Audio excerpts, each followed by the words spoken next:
more technologies and more defense acquisitions. The budgets are going to go higher. Post-Pulwama embarrassment on 27th February by IIF, and the cry for re-equipment suggests that there will be substantial increase in the future. But the other point I want to make on technologies is strategic export. India's joining of MTCR and then more interest in missile defense working in there, then also the ASAT test. What does that really show us as a trend? So if India ends up joining nuclear suppliers group, does this actually mean how soon and when would there be another nuclear test by India? And that is a concern that has to be grappled with. So there are other factors that one can see, but there are some that one should keep in mind. And on this issue of the military, and we've heard a substantial presentation on this aspect. So let me just make this very brief point about at all three levels: sub-conventional interference about Pakistan, the TPP, and all these ideas. The interference according to the so-called the old doctrine. At the conventional level, the rising asymmetries and acquisitions, and integrated with the aggressive approach that continues to have at land, sea, and air in all the India. At the strategic level, changing fronts, it came into this Balakot incident of using the air power, which failed, threatening the missile power, failed, or it got deterred, and then bringing in the Navy to signal. The detection was of a kind where perhaps navies will award a kill. It was that close that it could have easily been killed. And then comes the space. So the strategic VR is also developing that. And then add this to the hybrid and cyber, and that's another reality that comes in. So there are several lessons that come out of Pulwama. The 2 or 3 pointers that I want to quickly point out is Indian assumption on Pakistan's reaction was just. Indian expectation from its own military was a disappointment. Pakistan's reaction was perfectly according to the UN Charter. But what happened in brinkmanship versus restraint, the rational actor model actually existed and worked. More from Pakistan on the US steps and perhaps a bit from India as well. The US role leaning more towards the Indian narrative, which is not viewed reflecting a superpower, and hence the transition, of course, the world is in flux, I want to say. And several other states involved themselves in de-escalatory efforts, which is kind of different, but it's relevant. So what are my takeaways from all this discussion? I have 10 or 12 one-liners. I'll be very, very brief. In the backdrop of South Asian environment, the world is clearly moving into multipolarity. No big surprise here. And it is, in my view, too early to say what will be the new world order. Will it be multipolar? Will it be China? And the time is going to go into that area. The Indian domestic politics drives its behavior towards Pakistan. Thus, the reluctance to engage in any meaningful diplomacy or dialogue. So we remain hopeful. I have always classified myself as an irreversible optimist. Now I'm having second thoughts. Indian posturing is ideology-driven, not security-driven. And hence the Indian stance is not as much against China as it is against Pakistan, although the rhetoric could be different. I note that this morning the foreign minister referred to differentiating between crisis management and conflict resolution. And I kind of think of US role as minimal in crisis management. Perhaps the statement of right of self-defense, which should have been about Pakistan, have been signaled about India. Indian defense acquisitions will go up. So perhaps it might include the warhead, missiles, something at space, but the market opportunities will also kind of open up, and that will bring in new competition and more problems. Less incentive for India for a direct conflict with China, but what does that mean? And I've made this point. So the comparative future of India's relationship with the US and with China. But more importantly, there will be more leaning for preemptive counter-force adventures by India which hostages the region into fragile stability situation.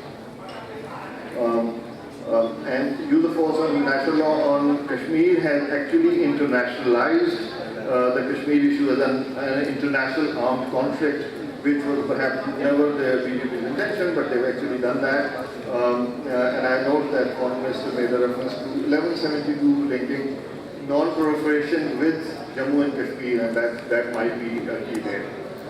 So my overall sense is that deterrence did not fail, but remains fragile, and hence ensuring strategic capabilities, sustenance is an absolute vital thing. Let me end by saying what I see as the new black, or the new normal, if you like. Response will come as the new black. Thank you very much. Thank you, Khalid, for a very interesting presentation. I think there's one aspect perhaps we need to focus on also is that there is a great debate going on in India to abandon the NFU, no first use.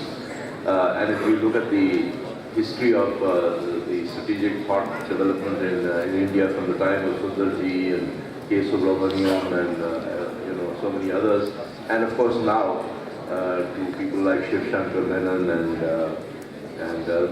Ajit Doval, there is a lot of pressure on the Indian government to actually abandon this, in fact, create even a greater ambiguity. So that's a very dangerous situation. Apart from that, I think arms race, it's actually quite ridiculous to talk about arms race because I don't think we can really afford it. We don't really have the wherewithal. Of course, India has a huge plan and their economy is doing so well that they've got plenty of surplus funds. And then they are being encouraged that they're getting arms from every country in the world that they want to. Whereas we have our limitations.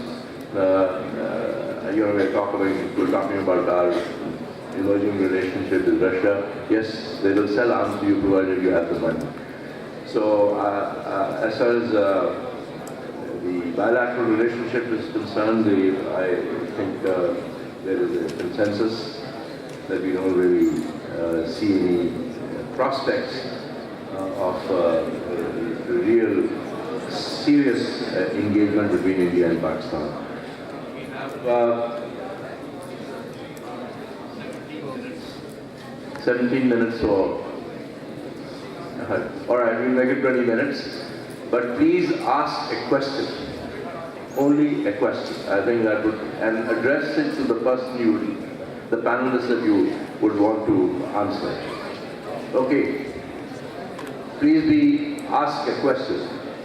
My name is Sandeep Sani, I'm from the Economic Commission. My question is towards Ambassador Jahangir Qazi.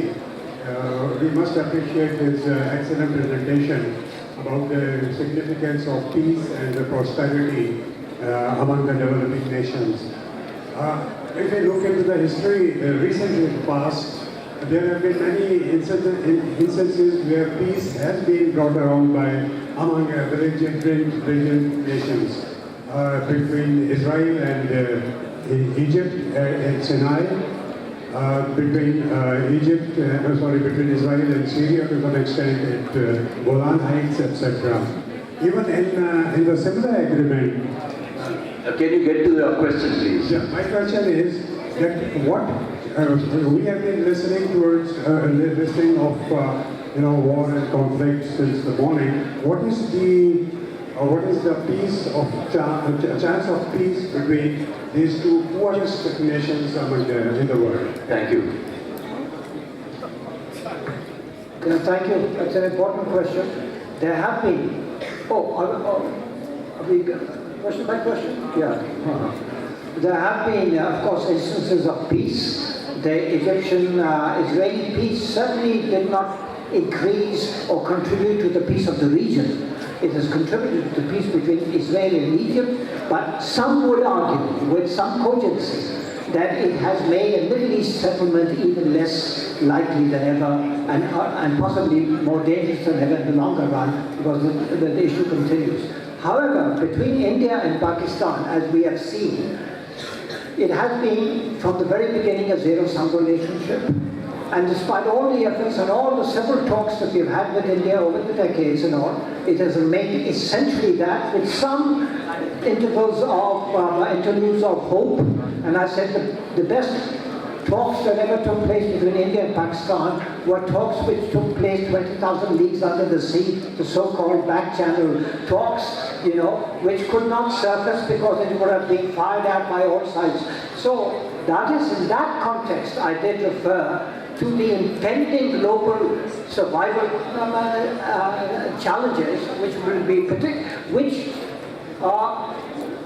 when our leadership and our people become more aware of their immediacy, urgency, and finality, it may concentrate the minds of decision makers in both countries to the extent of changing a zero-sum universe into a positive-sum universe in which issues which have eluded solution will either, if not exactly be resolved, be moderated to the point where they can be lived with.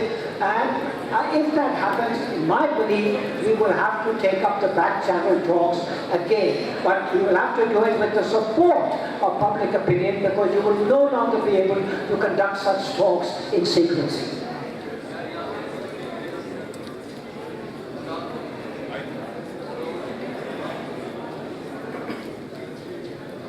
Sir, my name is Amar Gauri. I'm the editor of the news.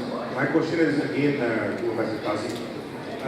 This morning, the presentations we heard as it appeared overly India-centric.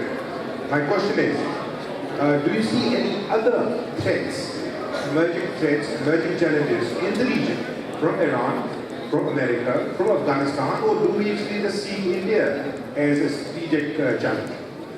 Well, this is an extremely good point, because yes, we have been India-centric, and maybe there's some justification for our India-centricism. But if you look at American policy, global policy, or policy towards the region, including our region and all, American policy has been extremely destabilizing.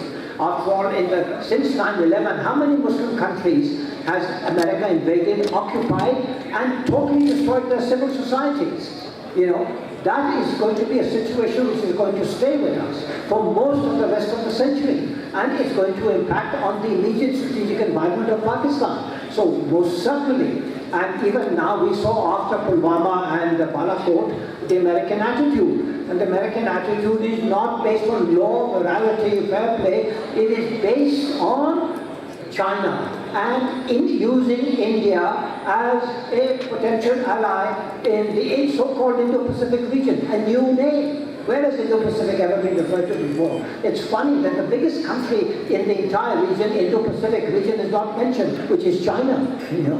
And the Indian Ocean can never become an Indian lake, because through CTEC and through its other branches of the PRI, China has ensured it will have a permanent presence in the Indian Ocean, not just through Gwadar. Gwadar is very important, but through other places and all. So other foci of strategic thought are very, very important. American policy, the rise of China, but that's a good thing for Pakistan. American policy is a dubious phenomenon for Pakistan, and of course the Indian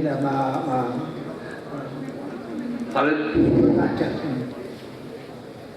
Yes, Dr. Jaspal referred to Dr. Jaspal referred to the BJP wanting to change Articles 370 and 35A. They have been saying this for a long time. They were not able to do it in these 5 years. Will they have the numbers anytime soon to do that, or will it empty rhetoric?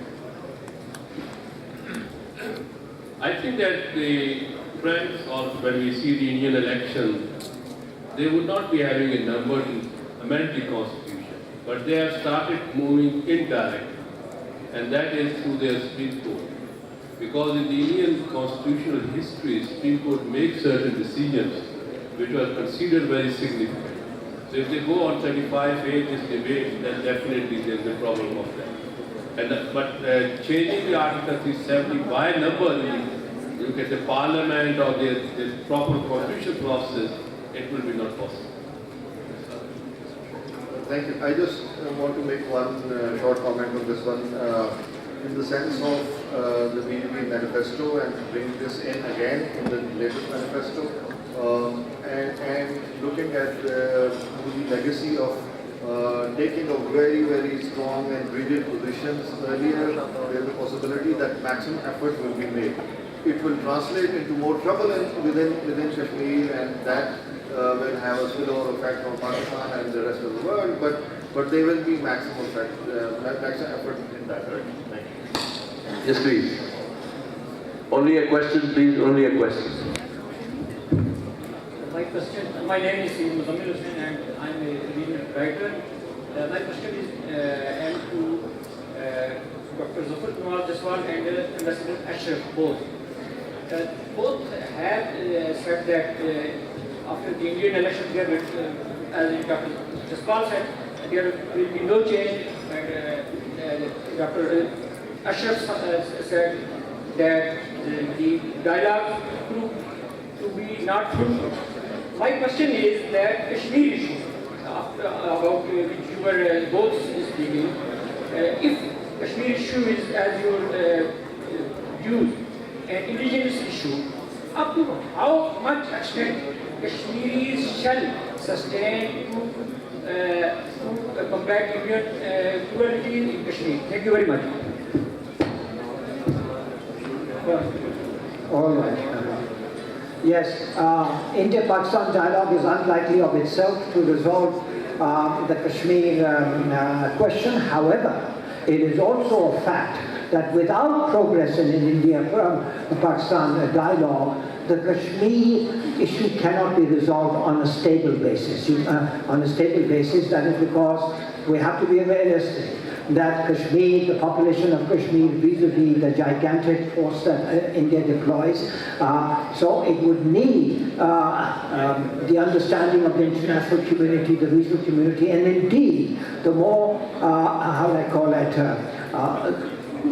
successful and clever support from Pakistan. So an improvement in India-Pakistan relationship resulting in dialogue on Kashmir, making some progress which could induce India to make the kind of concessions it would not contemplate today. Now, why is that possible? Very much apart from the survival challenges which are always going to be there, the fact is that India knows that they have lost in Kashmir, because genocide is not a feasible option in today's world. In the valley, the Indians know that they simply cannot get the Muslims to voluntarily agree to regard themselves as Indians. It is today now you have an educated young generation emerging which has good prospects, life prospects, they're educated and all, and yet they're willing to lay down their lives or to intervene in Indian operations on behalf of the militants who might be besieged or surrounded, etc. So India knows if sooner or later, combined with what I had been mentioning in my talk, India is going to, and if Pakistan can at the same time engage with India, I believe a time will come when India will begin to review its policies in Kashmir, which have no future.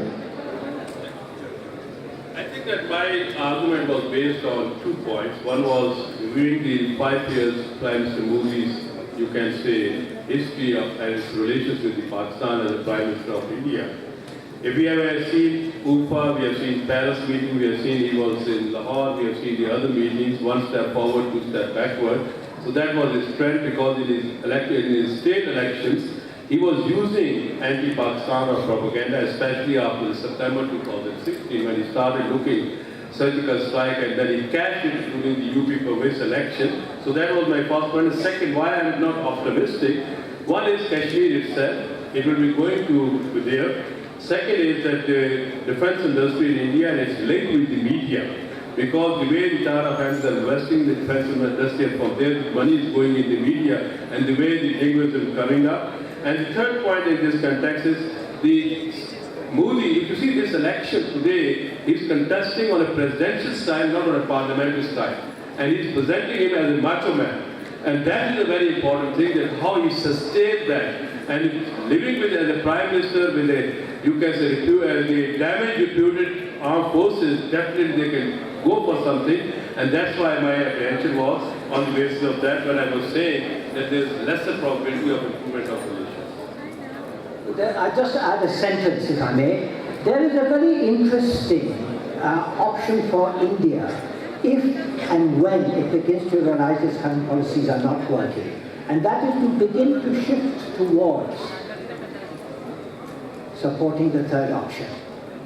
When it realizes that an India option for Kashmir, based on overwhelming force and elements of genocide, is not going to be consistent with India's great power aspirations, then dividing Pakistan from Kashmir by supporting the third option, thereby trying to sow instability in Azad, Jammu and Kashmir, could be an Indian option in the future.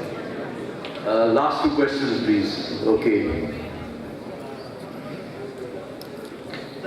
Thank you, Chair. My name is Dr. Zafar.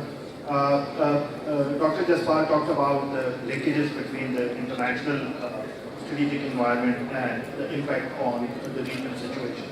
So my question is actually related to this particular aspect.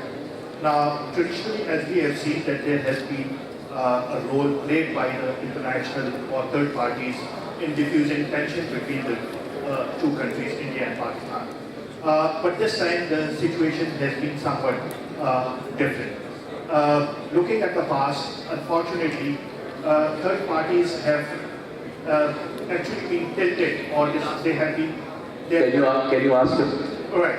So a specific question would be, in future crises, what would be the role of third parties? Will it be supporting either of the states to go for some sort of aggressive attitude, aggressive policies, or they would be intensely involved in diffusing tensions? Thank you. Thank you. I think that the role of third party in a crisis like India and Pakistan cannot be ignored. Here we have to also be very careful when we look about the past history of the third party role with reference to the United States was Olympic 1999 Kargil 2002 or the later on 2008. But this time I think the Americans, I will be very straight on this point, that they were more encouraging rather than diffusing the crisis, because when the first day National Security Advisor said that they have a right for self-defense, and technically there was no, it's not qualified. And similarly on 26th of February, when we see the Pompeo statement, what was that? That India acted as in a defense or acted as a countermeasure in a defense. So that third party has now evaporated. Now you have to look at the other third party like China's role, like Russia's role. And I think the third party role cannot be ignored because both states are not able to talk. There is no institution on which, and even we have a very small like SAC and it's not functioning. Okay, good points on this one. One that if you look at the pattern that India has had, it has always said no third party, only bilateral, but it has always used some third party in a crisis. That's that one. And the second is, in this environment of particularity, there are more parties coming up, willing to get involved into de-escalating, and they are more seen as neutral rather than some that have been traditionally there. Thank you. Okay. One sentence, just one sentence here. Number on Jammu and Kashmir, there is no question that the issue in the United Nations will ever be moved from Chapter 6 to Chapter 7. So there will be no enforcement mechanism for resolutions adopted, although under Chapter 6, resolutions do have the same legal validity. They do not have an enforcement mechanism, therefore in practice they become of an advisory status.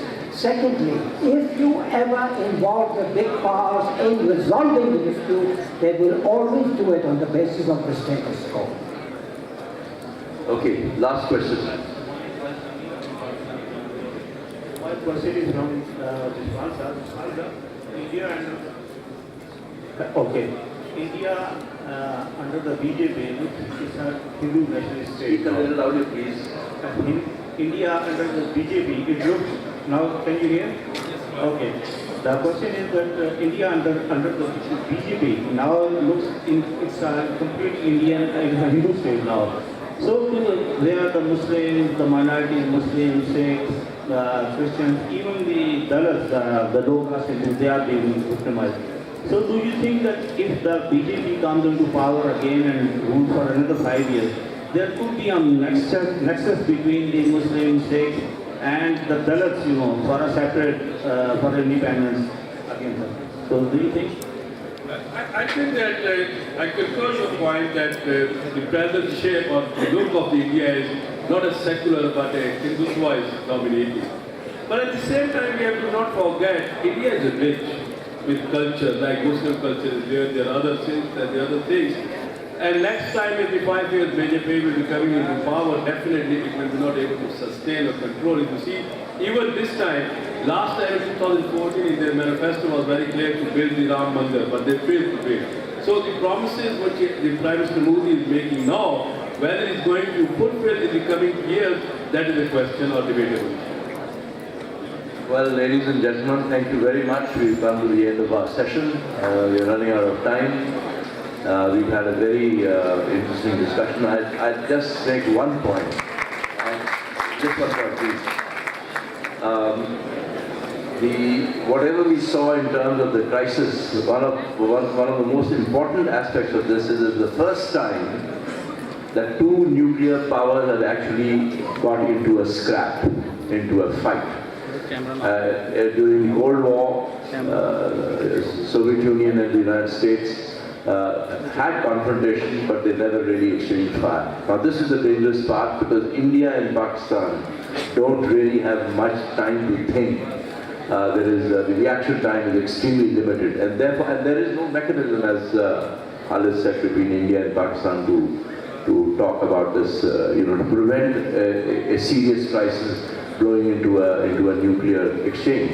So there is the need of the international community it has no choice but to find some mechanism to prevent a crisis of this nature boiling over. Thank you very much, and please join me in giving the panelists a great hand.